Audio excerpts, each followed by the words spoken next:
নমস্কার, আমি বনশ্রী। আমার শ্রীর রান্নাঘরে আপনাদের সকলকে জানাই সাদর আমন্ত্রণ। ভিডিওটি স্কিপ না করে পুরো দেখবেন, না হলে কিন্তু পারফেক্ট টেস্ট আসবে না। আমার আজকের রেসিপি অত্যন্ত সুন্দর স্বাদের ছানার ঝুরো হালুয়া। এখানে আমি গ্যাসটা অন করে দিয়ে তাতে একটা কড়া বসিয়ে অল্প পরিমাণ জল দিয়ে দিয়েছি, ওই হাফ কাপ মতো। এবার আমি এর মধ্যে দিয়ে দিলাম 1 লিটার দুধ। দুধটা অবশ্যই ফুল ক্রিম দুধ নেবেন। ফুল ক্রিম দুধ না হলে কিন্তু যে কোনো মিষ্টি বা দই, আইসক্রিম এর স্বাদ ভালো হয় না। দুধটা গরম করতে দিয়ে আমি এখানে একটা বাটিতে 4 চামচ জল আর তার সঙ্গে নিয়ে নিলাম 4 চামচ ভিনিগার। জল আর ভিনিগার সমান পরিমাণ নেবেন। নিয়ে একটু ভালো করে চামচ দিয়ে মিশিয়ে নেবেন। নিয়ে এটা আমি রেখে দিলাম। দুধটা আমার ফুটে গেছে। কিছু আর করব না।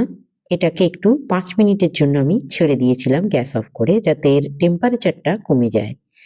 এবারে এর মধ্যে ওই যে সলিউশনটা আমি ভিনিগার আর জল দিয়ে করে রেখেছিলাম সেখান থেকে আস্তে আস্তে 2 চামচ করে দেব আর একদিকে হাতাটা ঘোরাবো। দেখুন কি সুন্দরভাবে ছানাটা কেটে গেল। এই প্রসেসটা কিন্তু একটু সাবধানে একটু সময় নিয়ে করবেন। ছানা যতটা সুন্দর হবে ততটা কিন্তু মিষ্টির স্বাদ ভালো হবে। এখানে আমি একটা সুতির কাপড়ের মধ্যে ছানাটা ছেঁকে নিলাম। আর এই ছানার জলটাকে আমি একটু সরিয়ে দিয়ে এটা আবার একটা অন্য বাটিতে নিয়ে নিলাম। ছানার জলটা আমি সরিয়ে দিয়েছি। এবারে যেহেতু ভিনিগার দিয়েছিলাম তাই প্লেন জল দিয়ে একটু ভালো করে ছানাটাকে ধুয়ে নেব, নাহলে কিন্তু এর মধ্যে একটু টক ভাব এসে যাওয়ার আশঙ্কা থাকে। এটাকে আমি চাপা দিয়ে দেবো 20 মিনিটের মতো। এই যে ছানার জলটা আমি সরিয়ে রেখেছিলাম, এটা অত্যন্ত পুষ্টিগুণে ভরা। আর বাড়িতে রুটি, লুচি, পরোটা, কচুরি, ডালপুরি আপনি যাই রান্না করেন না কেন তার ময়দাটা মাখার সময় যদি এই জল ব্যবহার করেন অসম্ভব সুন্দর স্বাদ হয়। এছাড়া মাছ, মাংস, ডিম, পনির যেকোনো নিরামিষ সবজিতে কিন্তু এই ছানার জল আপনার রান্নার একটা স্বাদের ইউএসপি হয়ে যাবে। এটা এতই কাজের জিনিস। এটা ফ্রিজে 15 দিন পর্যন্ত স্টোর করে রেখে দিতে পারেন নরমাল ফ্রিজে। আমি এখানে 1 মুঠো কাজু বাদাম আর আমন্ড নিয়ে নিয়েছি। এগুলোকে আমি একটু চপ করে নিচ্ছি। আপনারা চাইলে মিক্সিতেও করতে পারেন। এখানে একটা আমি ফ্রাইং প্যান নিয়ে নিলাম। আমি কিন্তু গ্যাসটা এখনো অন করিনি। এটা আমার করা খোয়া ক্ষীর। আমার চ্যানেলেই রয়েছে, আপনারা দেখে নিতে পারেন চাইলে। এই খোয়া ক্ষীরটাকে আমি ভালো করে একটু গুঁড়িয়ে নিচ্ছি, যেহেতু ডিপ ফ্রিজে থাকে তো একটু শক্ত থাকে। এটাকে ভালো করে হাত দিয়ে গুঁড়িয়ে আমি মিলিয়ে নিলাম। আপনাদের কাছে খোয়া ক্ষীর না থাকলে আপনারা দোকান থেকে কিনে এনে ইউজ করতে পারেন। সেটাকে একটু গ্রেট করে নেবেন, কারণ দোকানের খোয়া ক্ষীরটা একটু যেরকম হয় সেটাকে একটু গ্রেট করে নিলেই ভালো হয়। এটাকে ভালো করে একদম হাত দিয়ে মিলিয়ে নিয়ে এবার আমি গ্যাসটা লো ফ্লেম করে অন করে দিয়েছি। এবারে আমি এটুকে হালকা করে একটু নাড়াচাড়া করে নেব। একটু গরম হয়ে যাওয়ার পর এর মধ্যে দিয়ে দেব আমার কুচনো বাদামগুলো।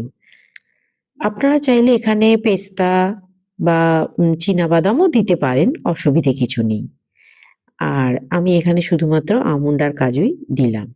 এটাকে বেশ নাড়াচাড়া করে একটু গরম মতো হয়ে গেছে। এটাকে আমি সরিয়ে একধারে রেখে দিলাম। দেখুন আমাদের ছানাটা কি সুন্দর হয়েছে। একদম পারফেক্ট ছানা হবে, যেভাবে বলে দিলাম এভাবে কাটালে। হাতের তালু দিয়ে আপনারা এটাকে সুন্দরভাবে একটু মেখে নেবেন। কিন্তু একটা কথা মনে রাখবেন, মাখার সময় কিন্তু খুব হালকা হাতে মাখতে হবে, যাতে ছানার তেলটা বেরিয়ে না যায়। আমি ওখানে আমার 2 টো ডেলা খোয়া ক্ষীর ব্যবহার করেছি। আর এখানে আমি আরেকটা ডেলা খোয়া ক্ষীর ব্যবহার করলাম। তো ওজন হিসেবে এটা আমি 1 লিটার দুধের ছানা কাটিয়েছি। আমার ওজন হয়েছে ছানাটার 250 গ্রাম। আর এই ডেলা খোয়া ক্ষীরগুলো আপনার এক একটা 50 গ্রাম করে। তার মানে আমি আগে দিয়েছি 100 গ্রাম, এখন দিলাম 50 গ্রাম। বোঝা গেছে আশা করি মাপটা? মোট 150 গ্রাম খোয়া ক্ষীর। আর এখানে আমি দিয়ে দেব 2 চামচ নারকোল বাটা। আচ্ছা, এগুলো দিয়ে কিন্তু আমি খুব বেশি চেপে চেপে মাখবো না, জাস্ট হালকা হাতে একটু মিলিয়ে নিয়ে জড়ো করে নেবো জিনিসটাকে।